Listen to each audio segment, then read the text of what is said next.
Assalamualaikum warahmatullahi wabarakatuh. Waalaikumsalam warahmatullahi wabarakatuh. Kami dari kelompok 3 Syubhat dan Syahwat yang beranggotakan Ahlussofa Anggraini, Teliana Maharani, Irma Yulianti, Husnul Khotimah, dan Rahma Fatikah, serta Rohani. Sebelumnya saya akan menjelaskan Syubhat dan Syahwat. Syubhat artinya samar, kabur atau tidak jelas. Penyakit syubhat yang menimpa hati seseorang akan merusakkan ilmu dan keyakinannya, sehingga jadilah perkara ma'ruf menjadi samar dengan kemungkaran, maka orang tersebut tidak mengenal yang ma'ruf dan tidak mengingkari kemungkaran. Bahkan kemungkinan penyakit ini menguasainya sampai dia meyakini yang ma'ruf sebagai kemungkaran, yang mungkar sebagai yang ma'ruf, yang sunnah sebagai bid'ah, yang bid'ah sebagai sunnah, al-haq sebagai kebatilan, dan yang batil sebagai al-haq. Tazkiyatun Nufus halaman 31, Dr. Ahmad Farid. Penyakit syubhat ini misal keraguan, kemunafikan, bid'ah, kekafiran, dan kesesatan lainnya. Syahwat artinya selera, nafsu, keinginan, atau kecintaan. Sedangkan fitnah syahwat atau penyakit mengikuti syahwat adalah mengikuti apa-apa yang disenangi oleh hati, nafsu, yang keluar dari batasan syariat. Fitnah syahwat ini akan menyebabkan kerusakan niat, kehendak, dan perbuatan orang yang tertimpa penyakit ini. Penyakit syahwat ini misalnya rakus terhadap harta, tamak terhadap kekuasaan, ingin populer, mencari pujian, suka perkara-perkara keji, zina, dan berbagai kemaksiatan lainnya.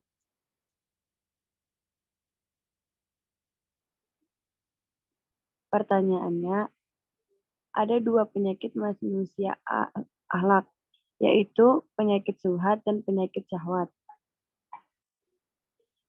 Bagaimana cara mencegah juga mengobatinya?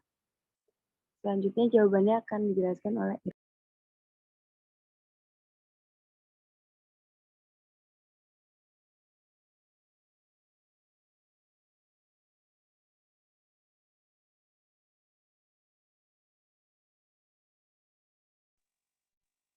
Jawaban, syubhat adalah istilah dalam Islam yang menyatakan keadaan samar tentang keharaman dan kehalalan sesuatu atau tidak jelas. Yang halal sudah jelas dan yang haram juga sudah jelas. Namun di antara keduanya ada perkara syubhat, samar yang tidak diketahui oleh banyak orang. Maka barang siapa yang menjauhi diri dari yang syubhat, berarti telah memelihara agamanya dan kehormatannya. Dan barang siapa yang sampai jatuh menyerahkan pada perkara-perkara syubhat, sungguh dia seperti seorang pengembala yang mengembalakan ternaknya di pinggir jurang yang dikhawatirkan akan jatuh ke dalamnya. Hadis riwayat Bukhari. Jenis-jenis syubhat. 1. Sesuatu yang diketahui manusia sebagai barang haram, tetapi diragukan status haramnya. Masih sesuatu yang halal, tetapi diragukan keharamannya. Biasanya hal ini hukumannya mubah, kecuali jika sudah diketahui keharamannya. 3. Sesuatu yang diragukan apakah halal atau haram, dan keduanya memungkinkan sama-sama kuat, terlebih tidak ada petunjuk yang menguatkan antara keduanya. Selanjutnya akan dibacakan oleh Rahma Fatikah.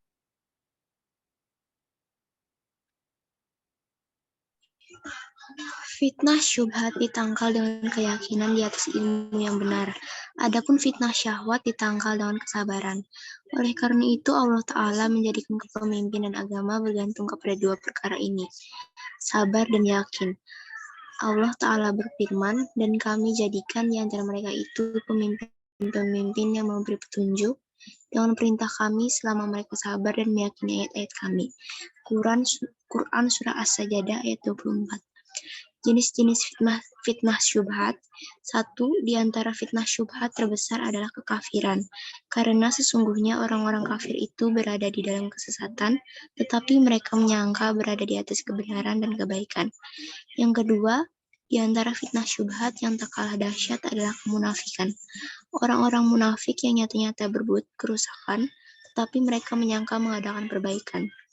Yang ketiga, di antara bentuk fitnah syubhat yang lain adalah fitnah bid'ah dan mengikuti hawa nafsu. Fitnah ini menyebabkan umat terpecah belah menjadi kelompok-kelompok yang saling bermusuhan. Ayat tersebut menunjukkan bahwa dengan sabar dan yakin, kepemimpinan dalam agama akan dapat diraih. Maka saling menasehati dalam kebenaran akan dapat melawan syubhat, dan saling menasehati dalam kesabaran akan menghentikan syahwat.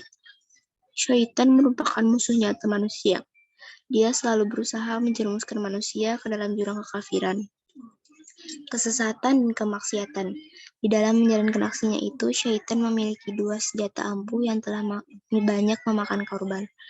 Dua senjata itu adalah syubhat dan syahwat, dua penyakit yang menyerang hati manusia dan merusakkan perilakunya. Selanjutnya akan dibacakan oleh Rani.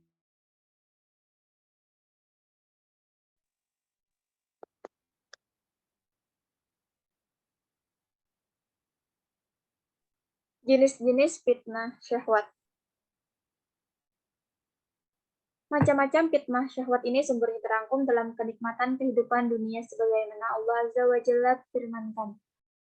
Artinya dijadikan indah pada pandangan manusia kecintaan kepada apa-apa yang diingini, yaitu wanita-wanita, anak-anak, harta yang banyak dari jenis emas, perak, kuda pilihan, binatang-binatang ternak, dan sawah ladang. Itulah kesenangan hidup di dunia, dan di sisi Allah lah tempat kembali yang baik atau surga. Surah Ali Imran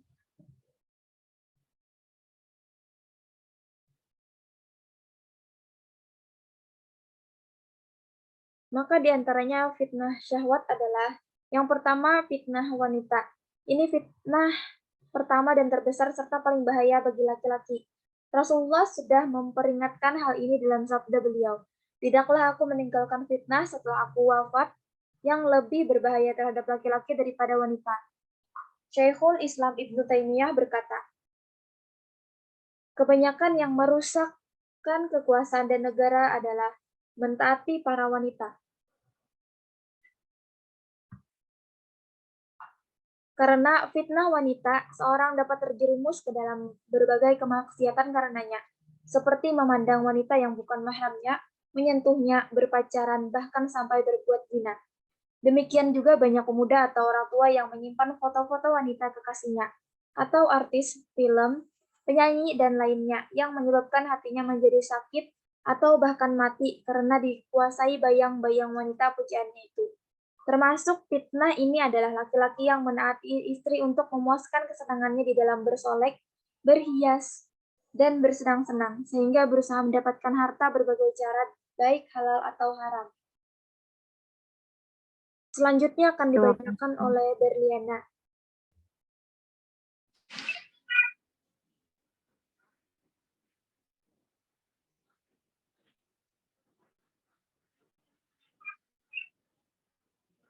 B. Fitnah anak.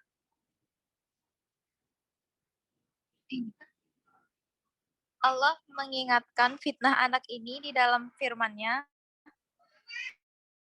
hai orang-orang yang beriman, sesungguhnya di antara istri-istrimu dan anak-anakmu ada yang menjadi musuh bagimu, maka berhati-hatilah kamu terhadap mereka. Dan jika kamu memaafkan dan tidak memarahi serta mengampuni mereka, maka sesungguhnya Allah Maha Pengampun lagi Maha Penyayang. Sesungguhnya hartamu dan anak-anakmu hanyalah cobaan bagimu, dan di sisi Allah lah pahala yang besar. Surat At-Taghabun ayat 14-15. C. Fitnah syahwat. Di antara fitnah syahwat adalah saling berlomba meraih dunia dan rakus terhadap harta sehingga menimbulkan iri, dengki, hasad, dan saling menjauhi antar umat. Hal itu disebabkan dibukanya kemakmuran dan kemewahan hidup oleh Allah Ta'ala.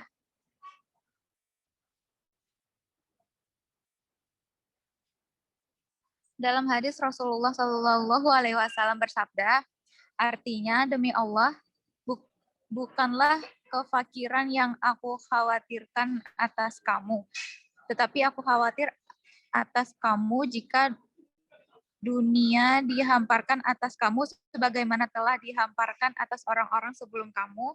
Kemudian kamu akan saling berlomba meraih dunia sebagaimana mereka saling berlomba meraih dunia.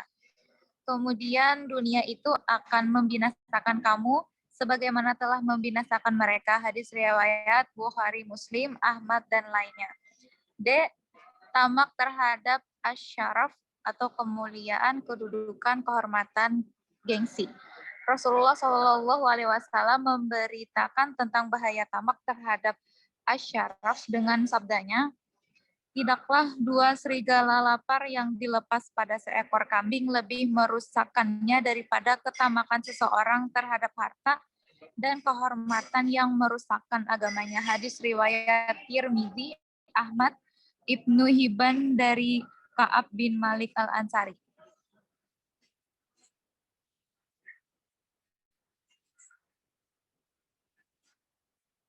Cara mengobati penyakit syubhat dan syahwat menurut bisnis dalam Islam yaitu yang pertama mencari tahu bisnis yang akan kita jalani apakah bisnis itu bersifat haram atau halal.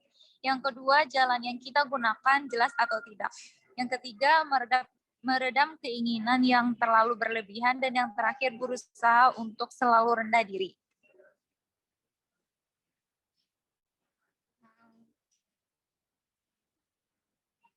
Sekian presentasi dari kelompok kami. Salah hilaf mohon maaf. Wassalamualaikum warahmatullahi wabarakatuh. Waalaikumsalam warahmatullahi wabarakatuh. Waalaikumsalam warahmatullahi wabarakatuh.